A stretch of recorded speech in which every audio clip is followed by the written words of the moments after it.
knew she wasn't going to disappoint us. Sue Bird on her retirement day, rocking the all green. Does she ever disappoint? This green is phenomenal.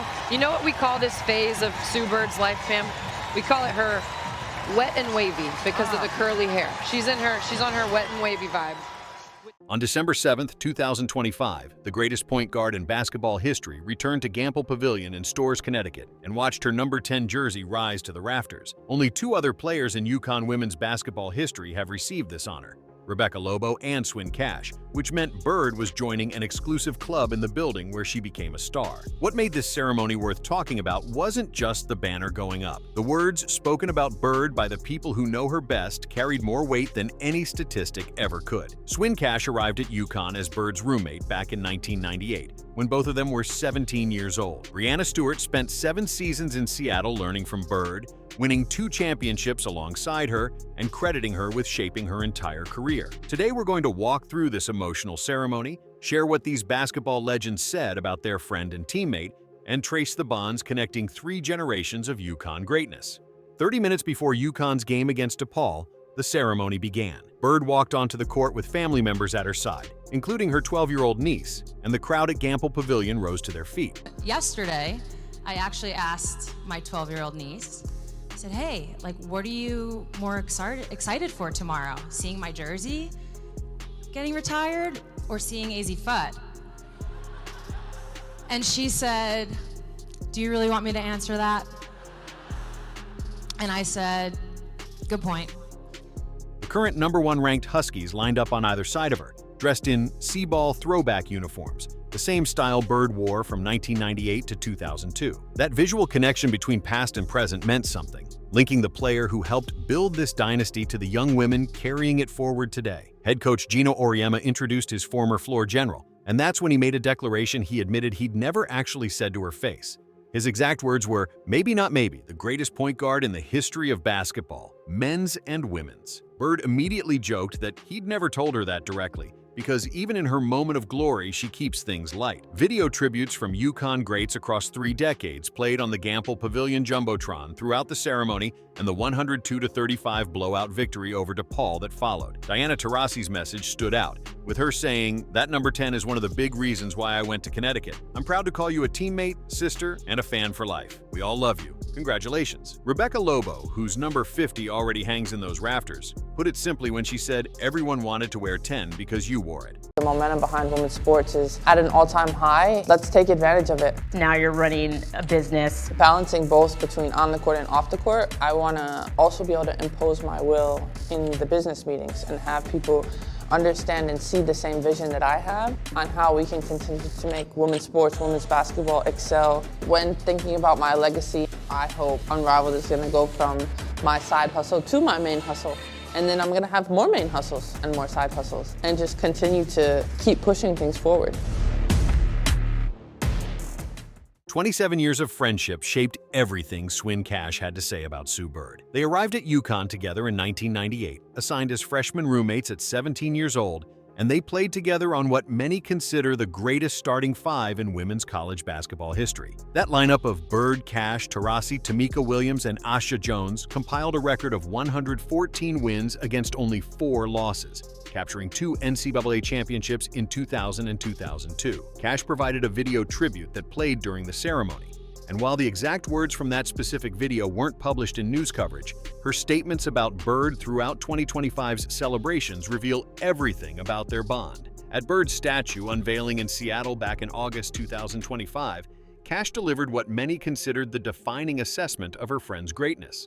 Her words were, "Greatness is not just in the numbers for me, though she has plenty of those. It's not just in banners and trophies and gold medals, though she has enough of those too. Greatness is the way you change the air in the room, the way you change the air in the arena, the way you change the air in the community." That framing tells you something about how Cash sees her friend. Statistics and championships aren't the point. Presence and impact are what separate the truly great from everyone else. Like I said, they beat us by like 20, 25 points in this exhibition. So when we get there, he's giving us this pregame speech. Yeah. You know, last time we played Australia, they killed you guys.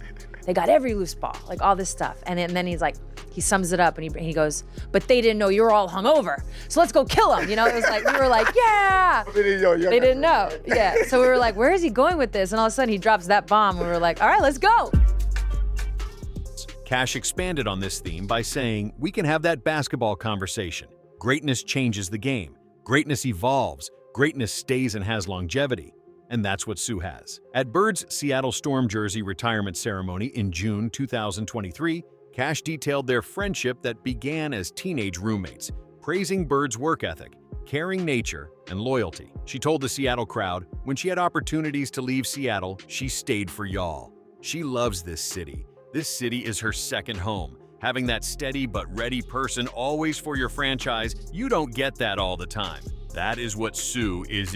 A touch of humor appeared at the statue unveiling when Cash noted, for the city of Seattle, Sue is not just a player. She's family. This was told to me by the lady at Nordstrom yesterday. That's 27 years of friendship talking, from freshman roommates to Hall of Famers. And their bond represents the sisterhood at UConn's foundation. Breanna Stewart's relationship with Sue Bird looks different from Cash's because it isn't about being classmates. It's about mentorship. Stewart also contributed a video tribute to the UConn ceremony.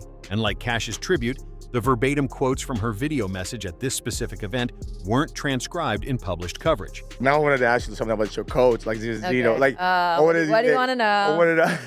I wanted you to give me like your favorite story about it. Is this like a G-rated program? Yeah, you can do whatever. I can do whatever. Very long story short, we played Australia Yes.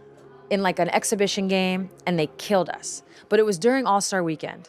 And if anyone has been to an All-Star Weekend, they know. Yeah. Like, you're usually going out, you're having a good You're time. going out, it's a celebration. It's more of a- Celebration, not a lot of sleep, you know. So we get to the World Cup a couple months later, Yes. and we play them in pool play.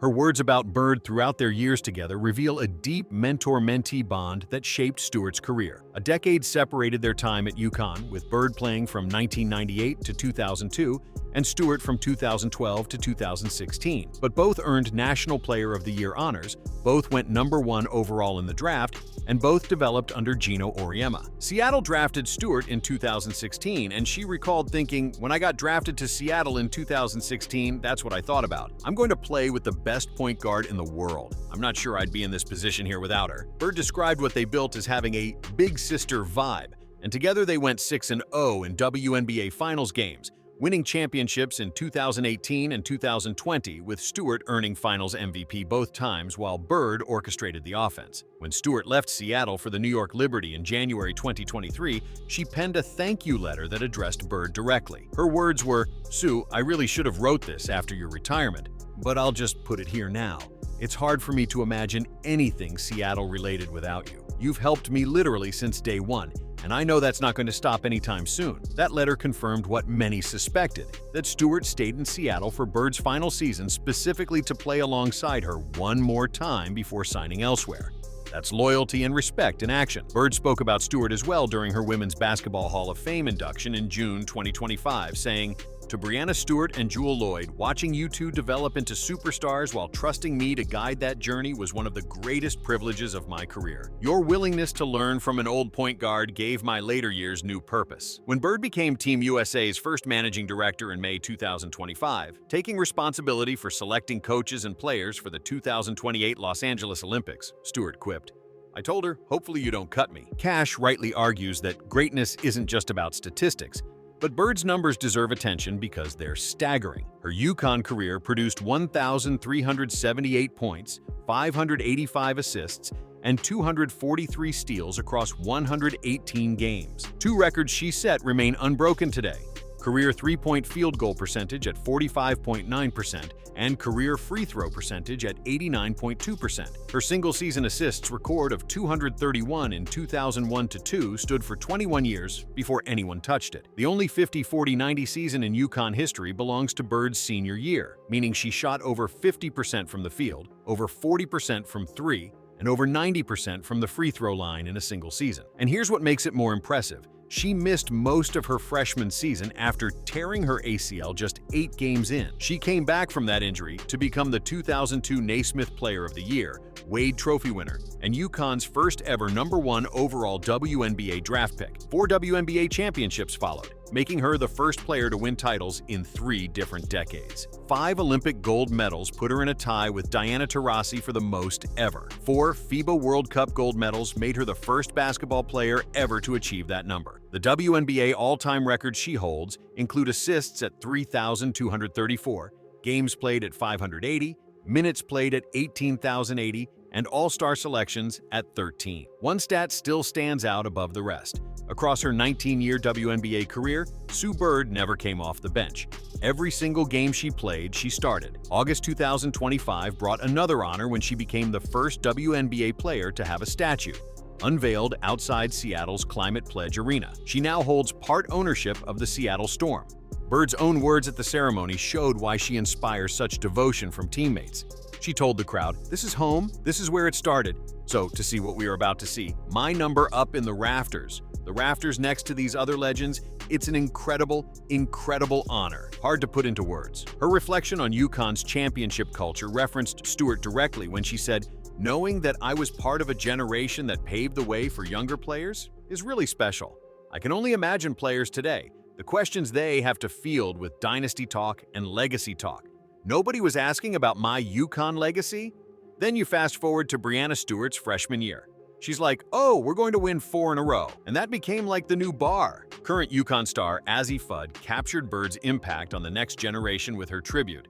She said, "If you are playing basketball and you want to play the right way, you want to play like Sue Bird.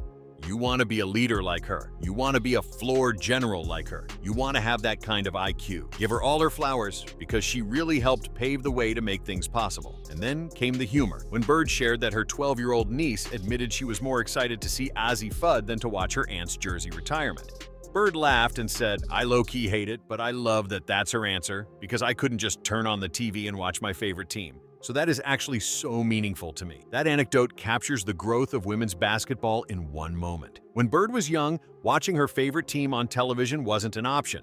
And now, a 12-year-old has favorite players she's excited to see in person. Geno Auriemma summed it up when he said, "Not only is Sue a UConn legend, a Seattle Storm legend, an Olympic legend, a European basketball legend, I think off the court and her advocacy and what she believes in, she's become legendary in everything." What Swin Cash and Breanna Stewart said about Sue Bird carries weight because of who they are and how long they've known her. Cash, her roommate from day one, speaks about how Bird changes the air in a room. Stewart, her mentee, speaks about how Bird helped her literally since day one. Different relationships, same message. Sue Bird makes everyone around her better.